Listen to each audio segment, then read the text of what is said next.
আজকে আমি ছোট মাছের একটা চচ্চড়ি করে দেখাচ্ছি, ঝাল চচ্চড়ি। মাছটা প্রথমে ভালো করে ধুয়ে বেছে নিয়েছি।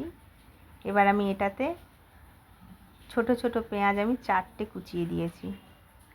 এবার একটা বড় রসুন আমি ছাড়িয়ে দিলাম, আর 4-5টা কাঁচা লঙ্কা দিয়ে দিলাম, আর ধনেপাতাটা আমি পরে দেবো রান্না হয়ে গেলে। টমেটো, ছোট টমেটো একটা ভালো করে কুচি করে মেখে নেবো। ভালো করে এটা হালকা হাতেতে মাখতে হবে। মাখা হয়ে গেলে এটাতে আমি 1 চামচ জিরে পাউডার অ্যাড করব। ব্যাস, এবার আমি একটু সর্ষের তেল দিয়ে দেবো 3-4 চামচ। কড়াইয়ের মধ্যে আমি সর্ষের তেলে কালো জিরে ফোড়ন দিয়েছি, মাছটা আমি দিয়ে দিলাম।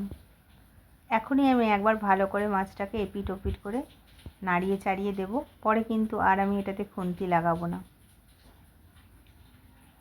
এবার আমি আগুনটাকে মিডিয়াম রাখবো, রেখে ঢেকে দেবো।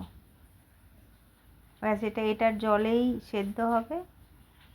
এবার ঢাকনা খুলে আমি একটু এটাতে 1 কাপ জল দেব।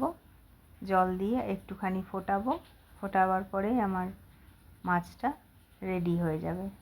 এটা খুব সহজভাবে খুব সুন্দর খেতে হয়। এই ধনেপাতাটা আমি দিয়ে দিলাম, মাছটা আমার রেডি হয়ে গেল।